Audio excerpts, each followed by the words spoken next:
നമസ്കാരം, എല്ലാവർക്കും പ്രവാസി മലയാളിയിലേക്ക് സ്വാഗതം. തൊഴിൽ രംഗത്ത് പ്രവാസികളെ അമ്പരപ്പിച്ച് സൗദിയുടെ അതിനിർണായകമായ നീക്കം. ഇനി മുതൽ പ്രവാസികൾക്ക് പ്രൊഫഷണൽ ലൈസൻസ് നിർബന്ധമാക്കുവാൻ ഒരുങ്ങുകയാണ് സൗദി. സ്വകാര്യ മേഖലയിലെ തൊഴിൽ രംഗങ്ങളിൽ കൂടുതൽ സ്വാധീനം സൃഷ്ടിക്കാൻ ഒരുങ്ങുകയാണ് സൗദി.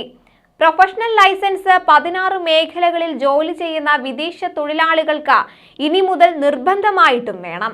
പുതിയ നിബന്ധന നടപ്പിലാക്കുവാൻ മുന്നിട്ടിറങ്ങുന്നത് സൗദി മുനിസിപ്പൽ റൂറൽ അഫയേഴ്സ് മന്ത്രാലയമാണ്. അടുത്ത വർഷം ആദ്യത്തോടെ ഇത് നടപ്പിലാക്കി തുടങ്ങും.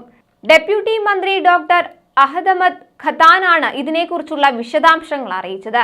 ഈ നിബന്ധന നടപ്പിലാക്കുന്നത് ചില ലക്ഷ്യങ്ങൾ മുന്നിൽ കണ്ടാണ്. രാജ്യത്തെ തൊഴിൽ മേഖലയുടെ ഗുണമേന്മ വർദ്ധിപ്പിക്കുക എന്നതാണ് ഒരു ലക്ഷ്യം. തൊഴിൽ മേഖലയിൽ പരിചയസമ്പത്തുള്ളവർക്ക് മുൻഗണന നൽകുക എന്നതാണ് രണ്ടാമത്തെ ലക്ഷ്യം. പുതിയ നിബന്ധന ബാധകമാകുന്നത് ആർക്കൊക്കെയാണെന്ന് കൂടി നോക്കാം. പ്ലംബർ, ആശാരി, air conditioning technician, electronics technician, satellite technician, electrician, കൊല്ലൻ, plumber, builder, furniture cleaner, water tank cleaner, barber, മരം മുറിക്കാരൻ, പെസ്റ്റ് കൺട്രോളർ, മെക്കാനിക്, വനിതാ ബ്യൂട്ടീഷ്യൻ തുടങ്ങിയ മേഖലകളിൽ പ്രവർത്തിക്കുന്നവർക്കാണ്.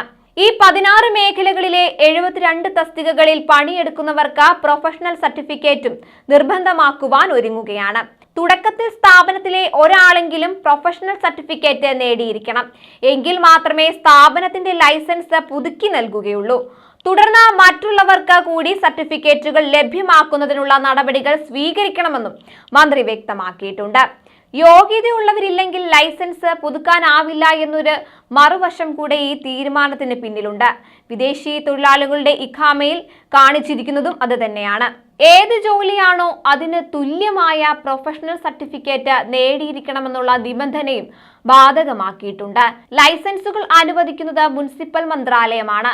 ചില കാര്യങ്ങളുടെ അടിസ്ഥാനത്തിലാണ് സർട്ടിഫിക്കറ്റുകൾ നൽകുന്നത്. അതിൽ തൊഴിലാളിയുടെ പ്രവൃത്തി പരിചയം, അക്കാദമിക യോഗ്യതകൾ എന്നിവ ഉൾപ്പെടുത്തിയിരിക്കുന്നു. സ്വകാര്യ മേഖലയെ ഒരു രീതിയിലും ബാധിക്കാത്ത രീതിയിലേ ഇത് നടപ്പിലാക്കൂ എന്നും മന്ത്രി പറഞ്ഞു. കൂടുതൽ വാർത്തകൾക്കായി ഈ ചാനൽ സബ്സ്ക്രൈബ് ചെയ്യുക.